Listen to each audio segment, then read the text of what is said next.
Welcome back to this month's Real Estate Roundtable, your all-in-one comprehensive view of what's happening across the real estate industry, straight from some of the industry's earliest technology adopters and foremost experts in technology, marketing, capital, construction, and cybersecurity.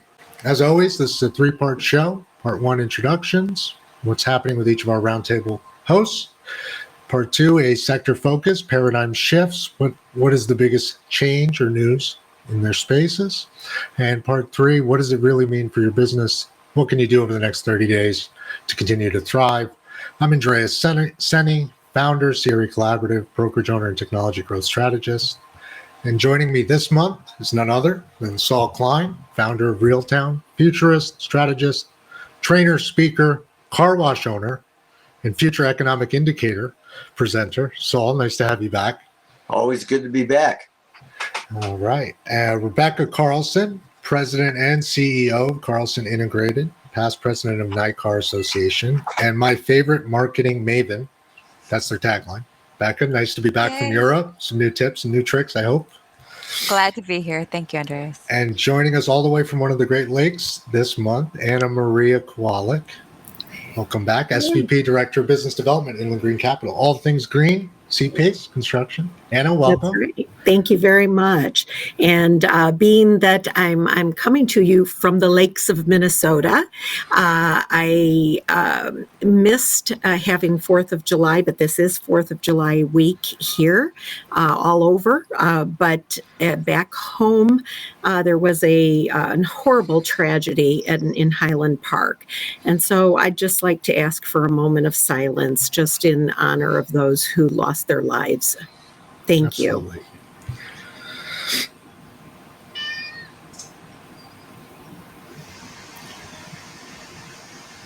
Okay. And last but not least, and Chris Abel, Director of Membership at the Connecticut Associated Builders and Contractors. All things construction, one of my favorite people to talk to here about the Northeast, education, and really labor and what's the nitty gritty, the building of it all. Chris, welcome back. Absolutely. Happy to be here, as always. Thank you, Chris. A special congratulations to Professor Darren Hayes for his anniversary. He will not make it this evening. He's busy at home, taking some needed rest. With that, thank you guys, as always, for tuning in. We have a great show lined up for you. Cannot wait to talk about the economic trends, the different things that are happening. Starting, as usual, with you, Saul. What's going on with this car wash? Let's start there, and we'll lift off. You know, you got me looking at this stuff more carefully now. and so years ago, when we went from just a coin changer to taking credit cards, that was a major change. And what we then could see is which stalls did the best, what time of day they did the best. This is real interesting, right? And could we do things to enhance one stall over another? If we blocked one, right? So we could do all these things because we had information that we never had before. Well, now, got me looking at this, you know, I always know that when it does better and when it doesn't, but I never really bother to correlate anymore why it might not and what I can do about it, right? So I sent you some financials on the car wash. So this is the time of year that the car wash is better. As with many businesses, it's seasonal. Time of year is better than the other time of year. So when you look at month after month, month to month, or back a year, that's what we look at. How did we do last July or last June, last May? How did we do this May, this June? And so the trend has to be, and when I looked at the numbers, I shared them with you, that it was up, right? And they were up about 10, 12%, as a matter of fact. Now, what can I attribute that to? And I want to say, you know what? When the car wash business is up, what's happening with inflation? Are there any correlations here? What's happening with home sales? What's happening with vacancies? And somehow can I tie that car wash, some factors from car wash, which are, you know, kind of blue collar folks, working folks, living in apartment buildings. Is there any correlation that we can establish with maybe being able to forecast economically? So I would tell you that the car wash business is looking good. Is that good or bad? Well, it tells you that more people are washing their cars. We increased the prices a couple months ago. It hasn't been affected. Again, we're up over 12%. So things are good at the car wash, and business is good. That also means the sun is shining. And that is a major factor in owning a car wash. Well, you're in the right location. I hesitate to say it. California is great for car washes. Great, a great business considerably. As the owner, a cash business, and I think you touched on a great point. You said you now have the ability to monitor and look into things, and that's really where the industry's gone. It's realizing that, hey, Tuesday's my slow day. Let me put a discount out there and marketing it out. And correlating that just right over to real estate. What assets, what markets, where can I do better? Where can I shore up my business, even if it's prospecting? Because you can look at the data. Whether or not you take the time to look at the data, that's another story, right? But we know now that you can make intelligent, better, smarter decisions because information is available to you that's never been available before.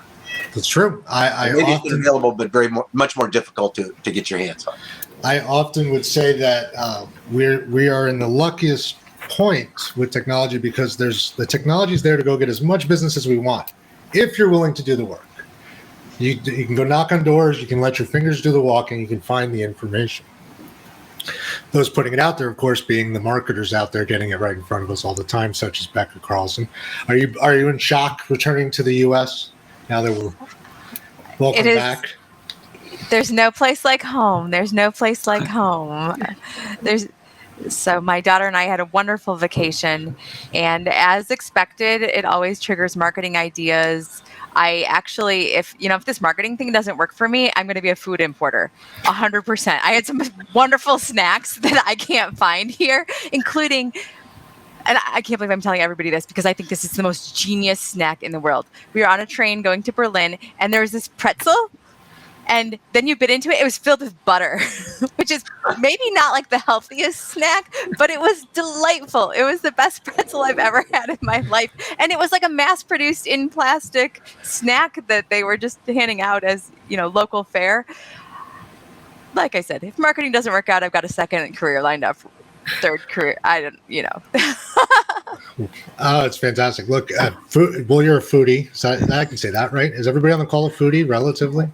But it being in Europe, did you notice any similarities to our markets? Anything going on there that you want to jump out at us besides the vacation spots and the food while we're talking?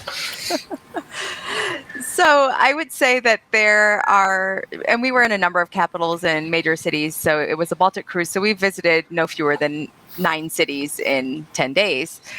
The development differs depending on the cities. There are factors that we haven't ever had to consider, like rebuilding after World War II. So the span of architecture over a vast period of time is considerably different than we experience here in the U.S. But it is great to see cranes. It's great to see commerce working. It was wonderful to see the sea transport and things like that. Obviously, there's then been some impact, and the impact of the Ukrainian and Russian war is considerable. We were in Poland for one of those days, but it also was really neat to speak with our guide in Helsinki about how they're integrating families already into the school system, how the refugees are really being welcomed and experiencing a new home. So those pieces, right, whenever you have population increase, there are going to be real estate needs. Mm-hmm. Well, but retail follows rooftops. That's what I always learned. Oh, that's a good one. I'm going to borrow that one. But you touched on it, World War, of course, paradigm shifts. So the paradigm shift, not just COVID. Here, COVID, that's the big, but there, of course, the Ukrainian war. And it sounds like you did see cranes. Were those unfinished products because of labor shortages? I don't know. But I know, Chris, you and I touched a bit on this prior to the call. How are things in construction overall, here in the U.S.? It's busy, but it's just tough. Like, I'm seeing the cranes the same way, but it's a matter of, okay, is there anyone actually in that seat and actually operating? And if they are doing it now, will they be doing it in the next few years? So yeah, I mean, a lot of different issues going on right now. But this time of year, I'm in Connecticut. This time of year, this is going to be a busy time for construction regardless. It's always going to be busy. There's always going to be projects to be built. There's no shortage of actual construction going on, but there's also no shortage of stress from a lot of the business owners that I'm dealing with. And I joked around with someone yesterday and said, hey, I would love to be about 20 years younger and getting into the construction industry right now, because just seeing how the some of the wage growth and the demand of the skilled trades in general, where they are and where they're going. I mean, it would be great. It'd be great to be in that position, but being that I'm not in that position, in a spot where I'm just trying to help solve problems for a lot of different companies and a lot of different members, and trying to find new and innovative ways for them to get the jobs done and get people on the job.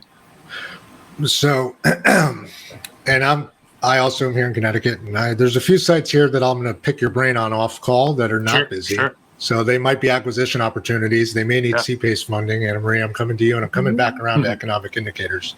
Absolutely. Cap rates, the gap between our investors and our owners. I mean, the market we're at that, a tipping point, I would say, where investors coming in are nowhere near what the owners want to sell for, and now they're willing to wait. And as I understand it, Anna Maria, you and I were talking about this, CPACE is a good inflationary hedge in that regard. Lending there is still active. I mean, that's growing. And all of which brings me back to the economic indicators of this car wash, Saul.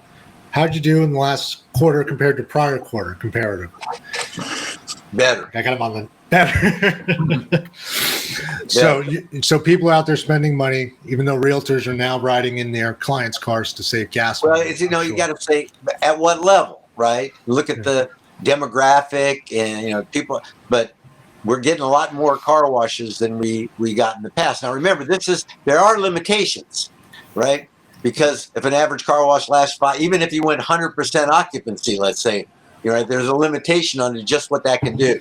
There is a vacancy factor, right? So our effort is to decrease the amount of time that those stalls are empty.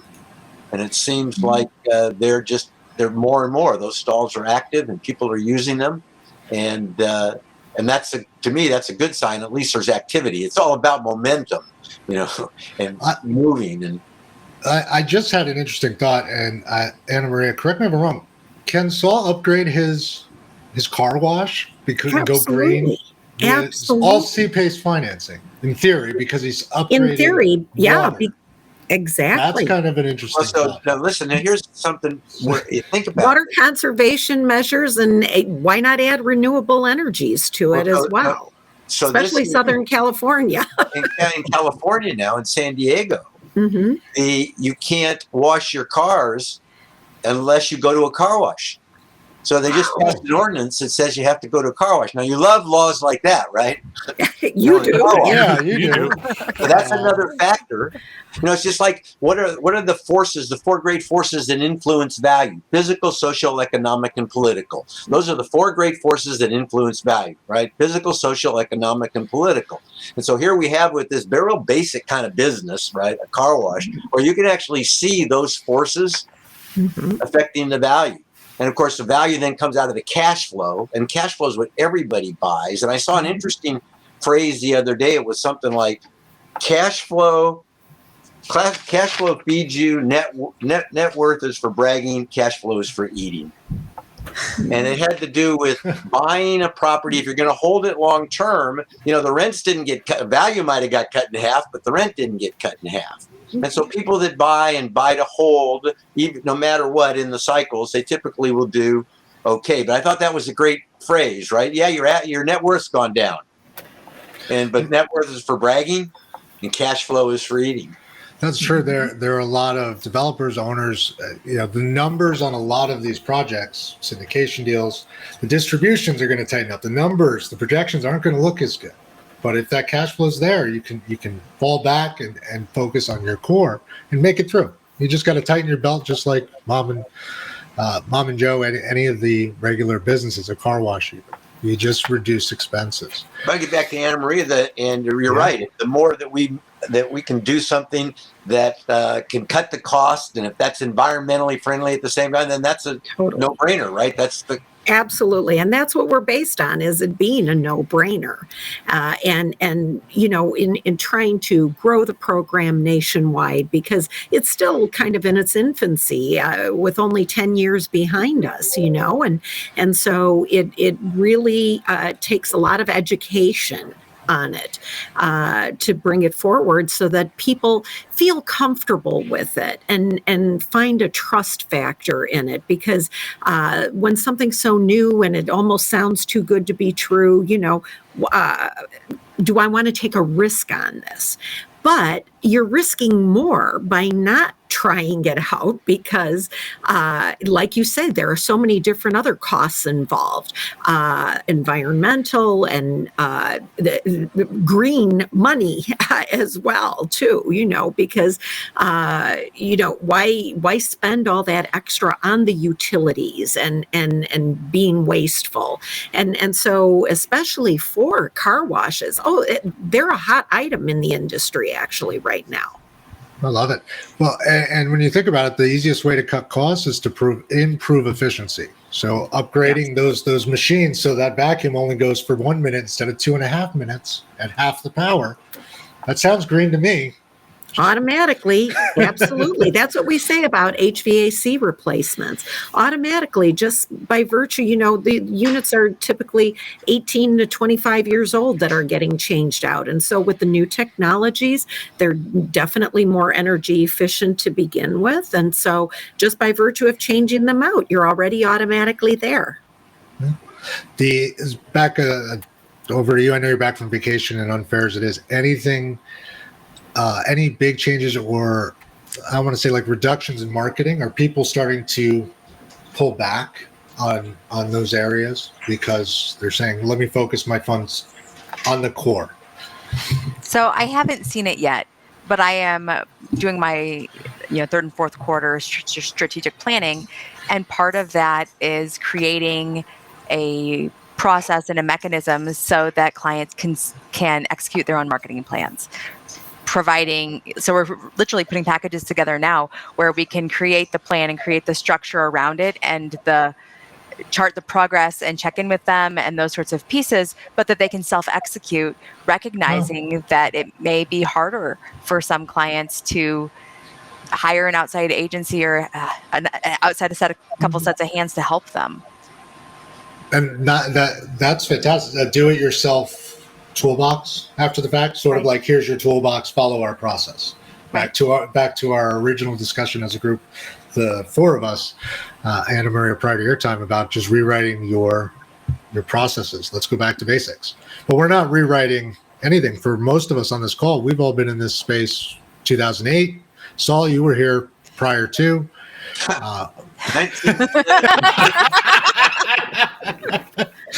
So, not calling you out or anything, Saul. No, he's the internet evangelist for real estate. I mean, it's a self-proclaimed title. So 92. Let's go 92 and 2008. What, you've seen this before, I imagine. Anything new with technology here that you'd like to point out that's happening with us as real estate professionals, marketers, and financing? There's lots of you talk real estate finance today. It's interesting. Yeah. Right. So things just kind of move along and things happen in the background. And all of a sudden people say, when did that happen? And boy, that happened overnight. Can't believe. Right. So I would say that there are many things taking place on the mortgage side, and we'll creep over to the real estate side regarding technologies, transaction efficiencies, visibility, transparency around risk, being able to better grade in the secondary money market. So all those things are happening, and so there are going to be major changes to people without pinpointing. And so what I like to say to people is this question: what's currently possible, and if it were impossible, it'd fundamentally change the way you do business. And what if certain things that you take for granted that you do today, what if they're not possible tomorrow? Or what if certain things that are not possible today in your business would be possible tomorrow? And look at that regarding technology. And my kind of thoughts about this at least over the last 5 or 6 years, is everything I ever thought would never be is here. And so I can't even, for a while, I couldn't even imagine science fiction anymore, because anything someone would say to me, I would say, I've seen more bigger deals than that already. Oh, that's nothing. That's nothing. So I kept thinking, I can wrap my arms around that science fiction. And I think I can again. There are things that I'm looking at today that lead me to way out kind of thoughts around these newer technologies, and then some that apply to real basic things. And I'll just jump into one because I think it's critical today, and it's the whole concept of fractionalization. And it's how blockchain affects that. And you saw a piece that I published of car wash tokens, right? And so people want to talk NFTs, tokens, NFTs, and people don't even know what tokens are. How can they talk about NFTs, non-fungible tokens, when they don't even remember in their mind what a token is and what a token does? And only when you understand that can you begin to understand beyond that. But this idea of fractionalization and the fact that blockchain, you can do many more transactions less expensively, quicker, and what does that entail and what's taking place? And so we've always fractionalized real estate. That's what happens. Somebody buys a piece of property, they subdivide it. When they subdivide it, it increases the value of the individual parcels. Somebody builds on it, right? So the whole idea in real estate's been fractionalization. Corporations are fractionalization, right? So, but it takes a while to process this. So what I'm seeing today is some technologies around fractionalizing certain types of interest in real property around things I never thought would take place before, because people believe that if they do that, there are going to be markets for this.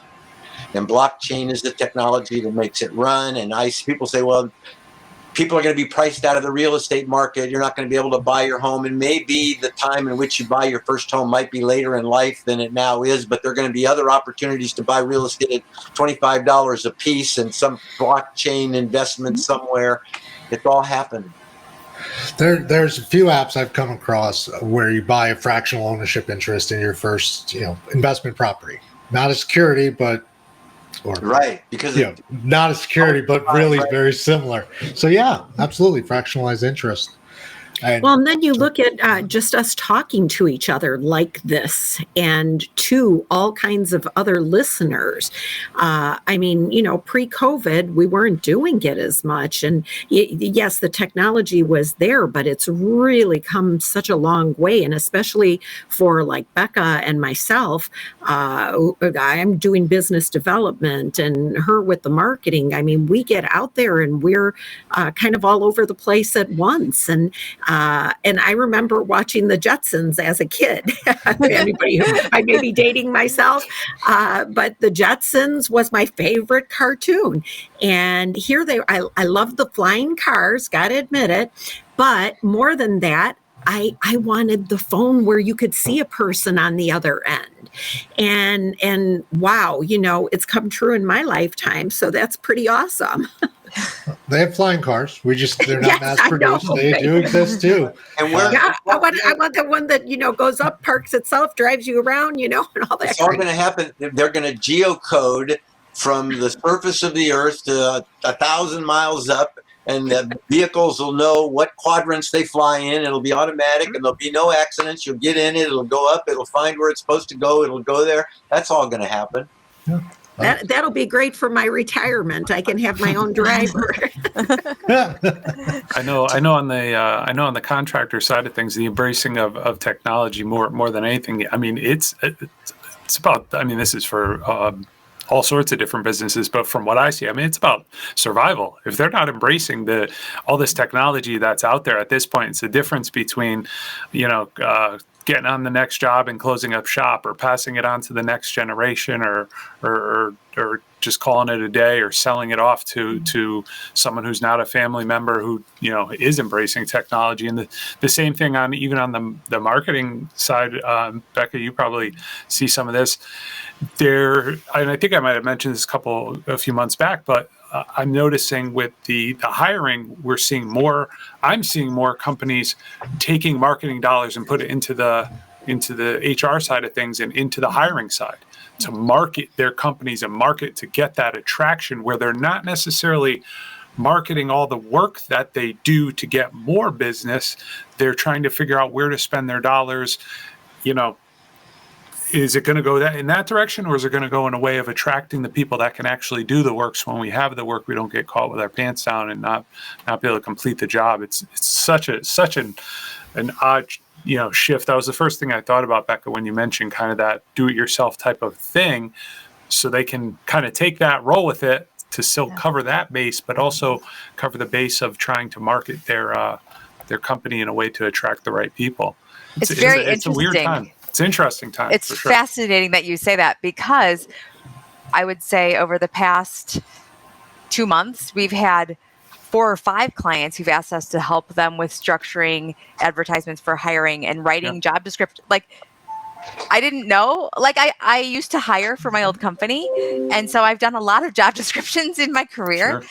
I just never thought of it as part of our marketing services. One of my team members has well over a decade in HR experience. So we are adept at that HR piece, but I never thought of it as being part of our business. And suddenly it's become a part of our business because it is that attracting new talent is such a big piece of it. And people are using online platforms to do that.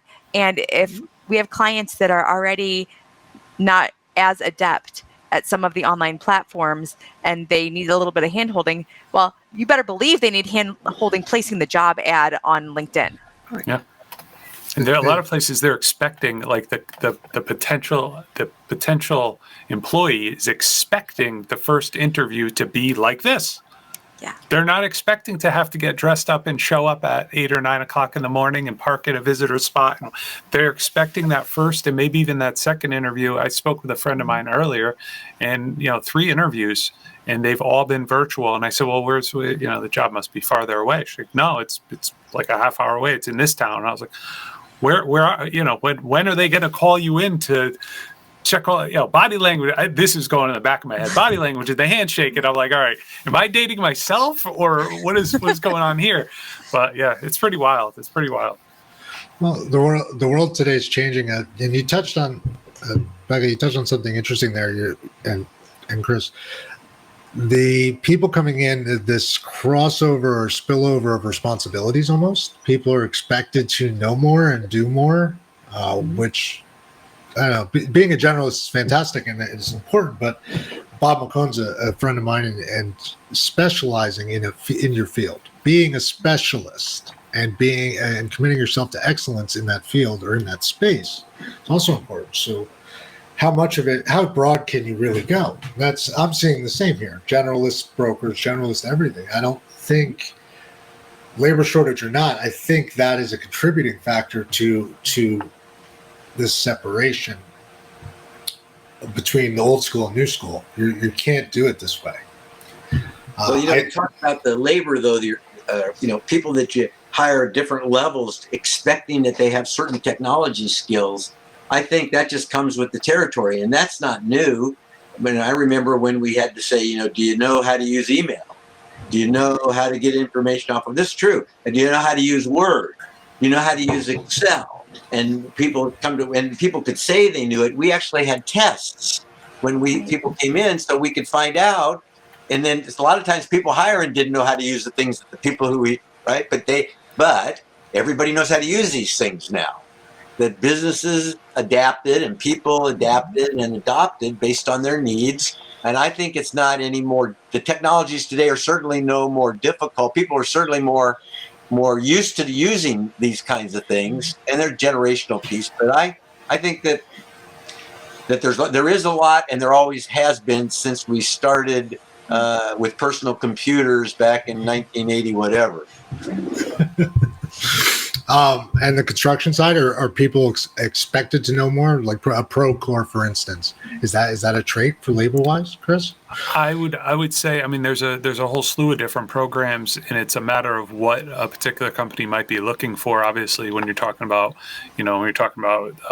things like Procore, that might be a little more of the standard, but there's also companies that are looking for very, specific things. And if you have just that niche where, hey, I've used this, I've used that, and you show a little bit of a stable of what you can do, they say, well, if they learn those things, then we could teach them something else. And it's funny, so the first when you mentioned back in the day of people not knowing, do you know how to use email and things like that? I remember when I first started working within the school systems, I always got a kick out of the students who would bring in a resume or put in a resume that had someone else's email address on it. The name didn't match. But to your point, though, Andreas, yeah, I mean, there's kind of your standard softwares and your standard programs, but also, your other type of elements that, are expected. If you're an electrician, if you're working in HVAC, there's certain pieces of equipment that they want to make sure that, do you know how to use this? Are you proficient in it? How proficient are you in actually learning something new if we're willing to train you on it? Because, by the way, we're going to pay you more than you would have got paid. I mean, there's been like an 8% wage increase since 2019 in the construction industry, something like that. So, hey, we're going to pay you more than you would have got paid 6 months to 2 years ago to 3 years ago. So we want to make sure that we're making the right hire of someone that can actually pick this stuff up and go. And if you actually know this stuff to begin with, that's going to make it a little bit easier for us to write that check every couple of weeks. Well, and even in our small pace industry that's very new, there are folks putting together different programs for consolidating bids, proposals and term sheets, and comparing programs across the nation, and what those qualifications and requirements are, for example. And so, there are kind of very specific areas and niches where you can see more of this advancement as well. Sure. Well, and CPACE itself is a newer product. It's a whole new segment to lending, to capital. Has construction helped you get the word out? Has it helped you grow this much further and faster, not in comparison to, let's say, a Realtor.com or another legislation, another product? Would you say that that's true? You were doing property management before? I've seen a huge growth in the new construction arena with CPACE being used a lot more as that gap filler in the capital stack. And so, although originally the original premise for CPACE was to help aging building stock get improved and become more energy efficient, and to be available to the small commercial property owner as well as, a large developer or et cetera. So it's kind of branched out in different ways, and that all is necessity based, and so one thing that we are seeing lately as far as trends, deals are beginning to take a little longer again. At first it was COVID. Now it's the fact that, even though some of the supply chain issues have resolved in the construction industry, but there still are some. There still are many, but it's just that the construction process is taking longer. And correct me if I'm wrong, Chris, maybe you're seeing some of these same trends as well. And so this has been really, stretching out our deal time as far as, what we're seeing for CPACE. And I'm sure that it affects other aspects of the industry as well. Absolutely. And Chris, jump in at any time. Many deals from everyone I'm talking with, architects, developers, you hit it right on the head. It's no longer a supply shortage. It's no longer, and to this conversation, it's not even a labor shortage. From what I'm hearing, it's this extended time that was brought on first by the supply shortage, now by the labor shortage, and now with the inflation increase in rates, all of these deals are kind of stuck. And that was what I alluded to earlier, is plenty of sites here with cranes on them, back to your point, but there's nobody in them. They're just there. And the investment groups are here and we're kind of talking, and all of a sudden we're just miles apart, which is my biggest concern as a broker in the area is, all right, well, if we can't make a deal, and there's no movement here. These are going to stay empty. And then what are we going to do? We're going to start to have a depressed area. Lights off is detrimental to all of the tenants, empty centers. Unless you're in Shelton, which is doing fantastic. Come to Shelton, call me. We love this market. Go ahead. No, one thing that I'm seeing, I know we talked about, I think I mentioned this back a couple of months ago. One thing that I'm seeing is the school projects. So the colleges and those projects, those are active. They're very active. The contracts are very strict, and they need to get these things done while the students are gone for the summer. And there's, state money, and there's federal money, and there's other money wrapped up there. So I see the schools at least in my area, and I don't necessarily know about the middle schools or high schools. I'm talking more of the college campuses that I'm driving through, or that larger, the ones that you're going to drive through on a regular basis, where you're going to see these things. They're not on the back roads like maybe some of the high schools or middle schools, but those college campuses seem to be very active. I've spoken to a bunch of people that have been on those jobs that aren't necessarily members that I deal with every day. Literally, I'm starting conversations with people while I'm grabbing my coffee in the morning to find out what's going on over at Wesleyan in Middletown, what's going on over down at Yale and New Haven, what's going on at these places, University of Hartford, all these different places. And they're busy because these contracts need to get fulfilled. Now, a lot of these companies know that money's there. They're getting that money. It's either been paid to them or it's going to get paid to them. The checks are good, so it's pulling people off of their, some of their smaller jobs and some of those jobs that you're talking about, where there is that balance of, well, we're not going to get these parts over there for another 6 months anyway, so we might as well put these people on the campus and have them let's knock this job out, because the colleges are always going to have jobs going on. When I was younger, I used to joke and say, I go to Yale every year. I go to Yale every summer. People thought I was, trying, like I was a student. I was like, no. I did commercial hardwood floors for years. There's always going to be stuff going on at the colleges, and in the school system, much like healthcare, construction, you're just as good as your last job. So if you show and prove at those positions, those GCs are going to bring back you as a sub. Those people who are working in those UConn, Yale, all these different schools, they're going to bring you back as a CM or a GC. If you get the job done, you're going to continue to get work at those schools. So it all of a sudden it becomes a much more of a priority-based situation to make sure they can get a check to pay their employees, to keep their employees. Because if you have a project manager who's not happy and not getting paid, they're going to find somewhere else to go. They could have multiple offers. What is the real difference between those college jobs and, say, an elementary school or what? It's where the money comes from.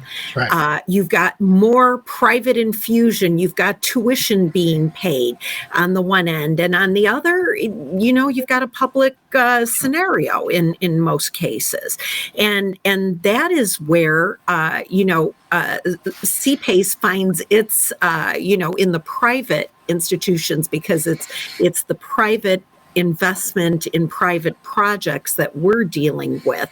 And so, I do see the difference in those two segments, and why you see that market difference in jobs getting done as well. Absolutely. So I used to know people that were tradespeople, right? They ran their own businesses. I had a very good friend who was a plasterer, right? Mm-hmm. And he owned his own business, and he passed the business on to his son, and he built up of people who would hire him. He built a book of business. Mm-hmm. And so it sounds, because there's such a shortage of skilled labor today, it sounds like maybe this is a good time for an entrepreneur, and maybe not, but for somebody who wants to build their own business as a plasterer, as a carpenter, as a trade skillsman, and build their own little business and work for general. This might be a time to build that kind of book of business, because there's such a shortage. Absolutely. I've seen some really, really good, there's some really good stories of people doing that around here that I've seen. Young electricians, very young electricians, very young, drywall You know, they know how to do it. They decide to grab onto it. And then there was first thing that popped into mind. There's a caulking company, and they're just, you know, they're known to be really, really good. So they could basically pick and choose their jobs, and they've built such a strong business. I actually spoke to the son about a month ago, and I was happy to hear that he's taking it on. And he's gonna do fine. He's gonna make boku money and do great as long as he keeps his head in the game. And it's gonna be more technology based with him coming into play, you know. Just because he's younger and he has the wherewithal or his background. But what you're saying is we should all go into construction. And let's do it. So why do you have a labor shortage? There's something in us here. Yeah.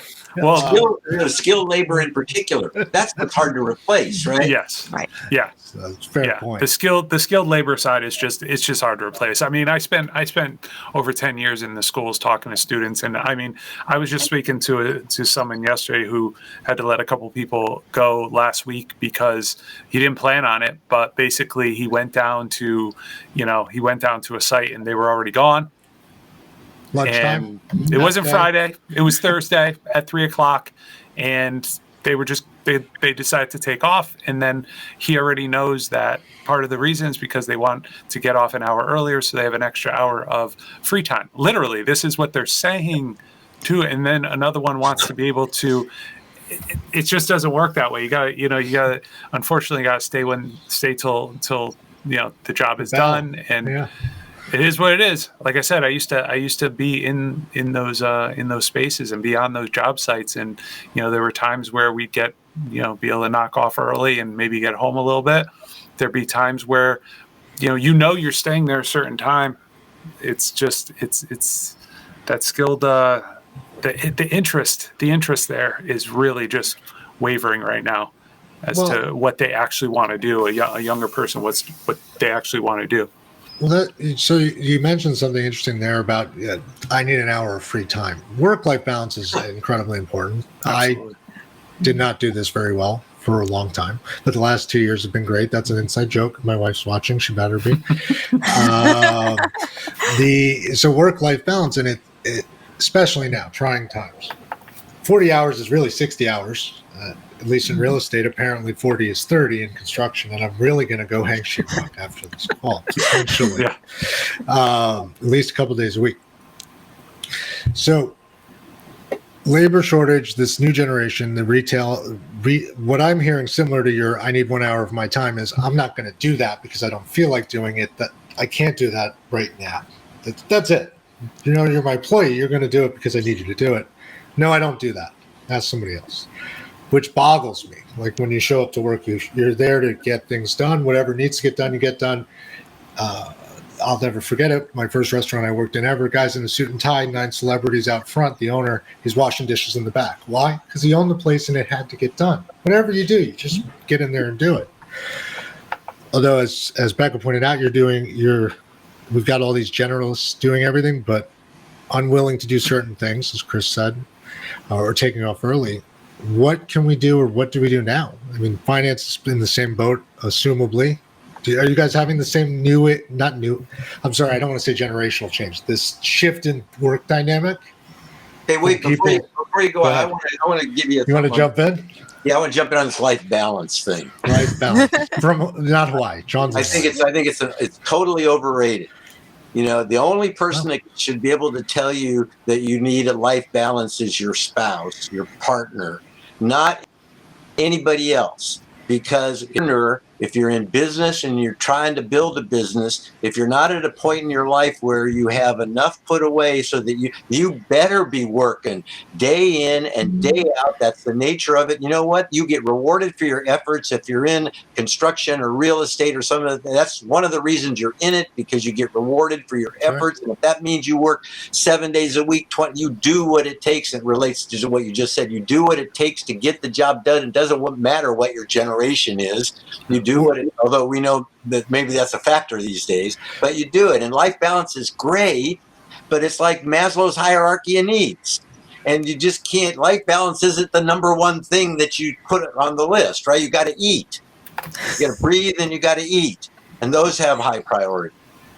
Oh, The other side of it with the my next question for that person who mentioned the 1 hour off was, okay, well, I have a quick question for you. What's the quality of work when they are working? And they kind of, I'm like, that's your answer right there. They weren't ready to do it in the first place. If they weren't doing the job in the first place, then who cares if you give them an hour off or 8 hours off, but you're going to have to go find somebody else. And even going back to the marketing for some of these positions, I've seen some of the marketing for some positions at this point, and it's making it seem like a dream. And I mean, let's just be honest. I mean, there's, this is a whole other conversation, but suicide prevention is a huge thing in construction as well. And it's like you got this dream job. Here's how it's going to be, and then someone finally slides into it, and it's not what they're like.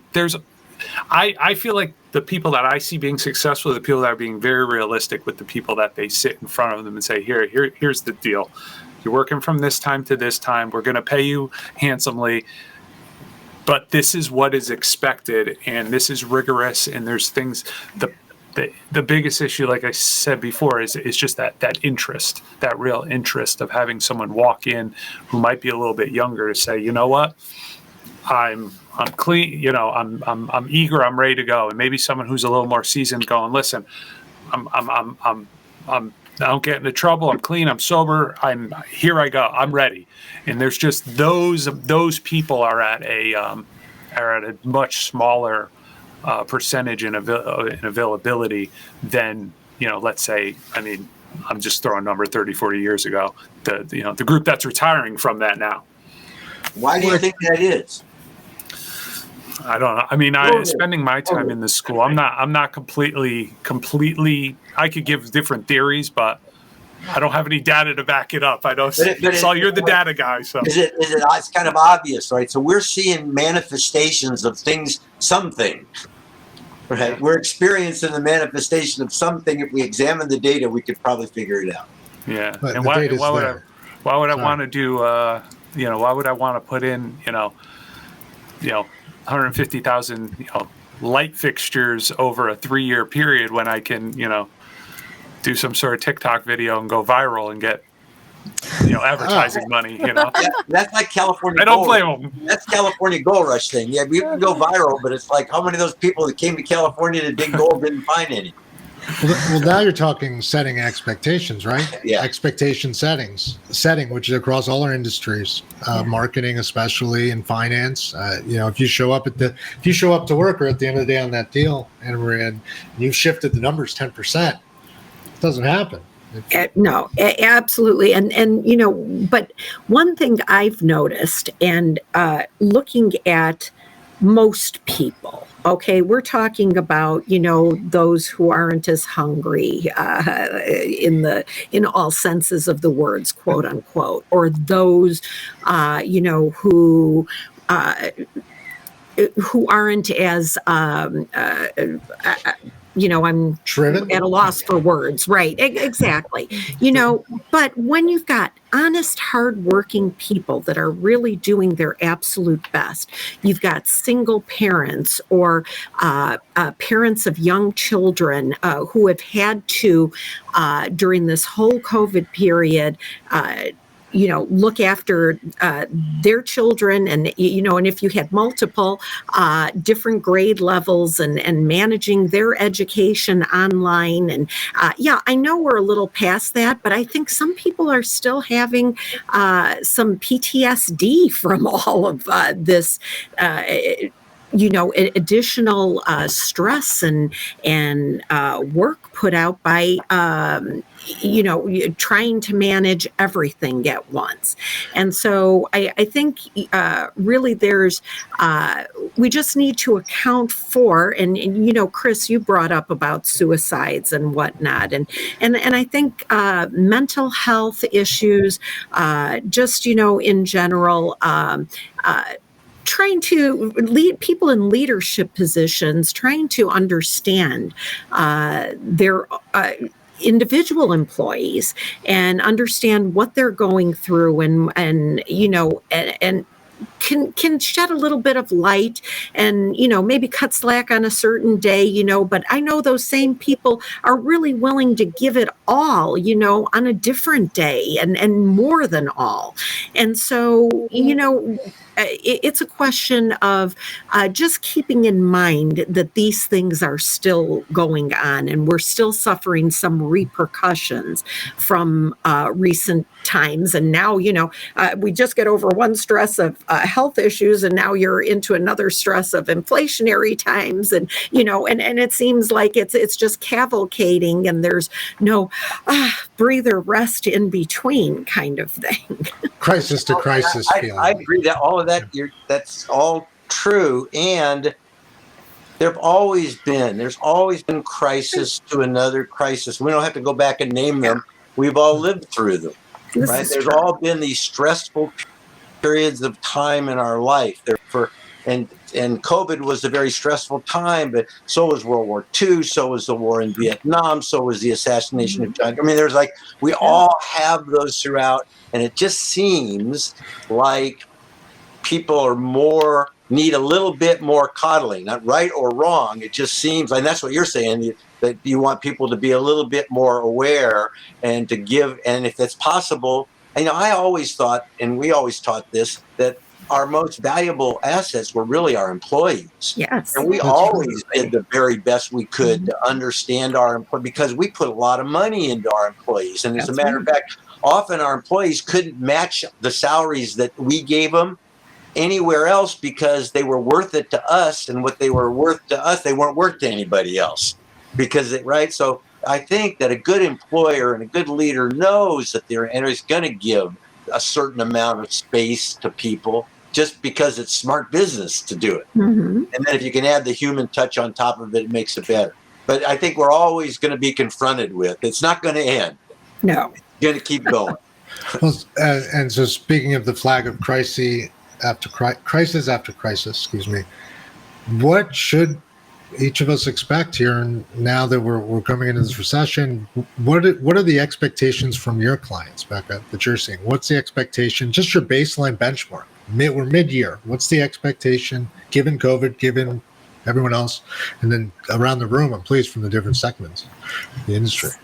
So the majority of my clients are really hopeful, actually, because uncertainty does breed opportunity.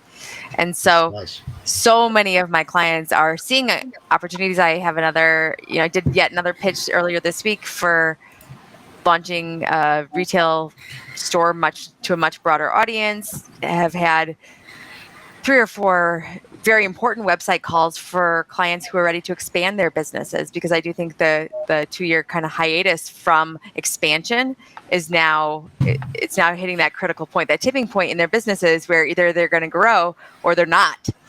so they're choosing growth. So even though we have so much uncertainty, even though we are at a time of difficulty in hiring, labor, materials, all of those areas, my clients overall and across the board are continuing to move forward in their expectation business. Is growth.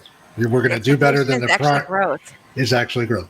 Yeah. Despite it all, with the right expectations, and things move forward. And that's where I sit here on the brokerage side. The expectation is find deals. We expect deal flow either way. The cap rates might be apart. Maybe CPACE will help shore that up money-wise. But for CPACE, there were the different grant programs to take advantage of. We'll see. And Maria, your clients, the people you're out talking to, the expectation is to close these out. They're very hopeful. In fact, just piggybacking on what Becca said about, now coming out of this post-COVID era, they're wanting to do projects. They're wanting to go more green. We're getting more inquiries than ever before. And, and so hopefully this will lead, to that next deal, to that closing more deals this year than before. And so we're hopeful as well, and seeing the hope in our clients. And that's a very important piece. So from your two sides, nobody's slowing down. Just doubling down, speed up. We're all hopeful, despite, as you so aptly put it, labor, Let's see. Supply, labor. Did we leave anything out? What is it? Oh, I Is it left out about- inflation and recession Inflation, yeah. and increasing interest rates and all of those Yeah. pieces. Volatility. So I think they take longer, Which is a trend. but people don't want to stop doing them. How's that? The people don't. Well, we can't, right? God, the only direction God gives us is forward. So, and Sal, on a more macro level, is the expectations change for realtors from even the technology owners you talk with, and ICE, or we're just still going speed ahead? No, I think everything is still on track. I think people are hopeful. Real estate values, there's not going to be a bubble burst kind of thing. It's all local. So I think people are hopeful for the most part. People I talk to that really understand finance, when I ask them how it's going to be, what they tell me is we've never been here before. And so we can talk about whatever we want to talk about, but the fact is we've never, and what they mean by that is we've never been to a point where there was so much quantitative easing and the necessity for quantitative tightening came about at the same time that an increase in interest rates came about. And so that puts us in a space where we've never been, because we have the leftover of 2008 and we have the need of today, and that's a spot that they just can't judge. So while we're hopeful on the one side, on the other side, we're still looking very carefully at the financial markets and what might take place there, because we just don't know, because we've never been there before. I wish I had led with this question 30 minutes ago, because you just left me thinking on some things. We've never been there before. Never been there before. Chris, from the construction side, is the expectation change? I mean, can they just not finish projects? Or could you tell me which projects are not finishing, and I'll show up? See if you could just pop in. With Anna Maria. Yeah, there you go. Well, I'm seeing a lot of contractors, especially on the subcontractor level. There's going back to 2008, the ones who have been around, or the ones who were around back then, they're kind of like, hey, here we go again. And they have that.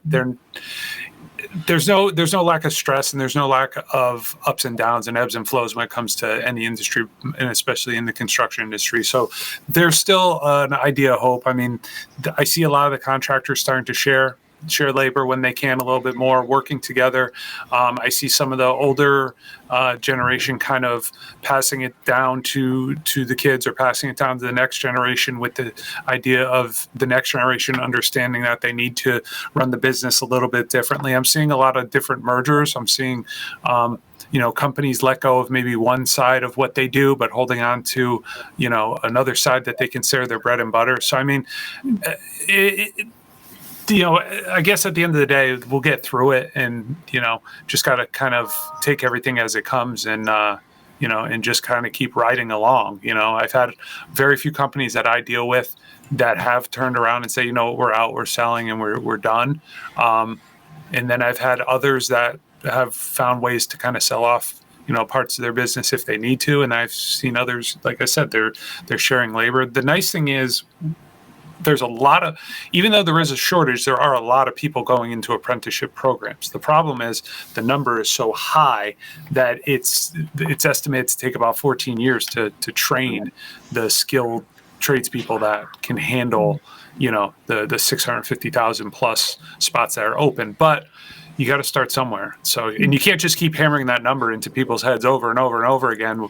You're not just going to flip a coin. To Saul's point, this isn't going to happen overnight either. It's not going to be an overnight thing where all of a sudden we're like, all right, we're good.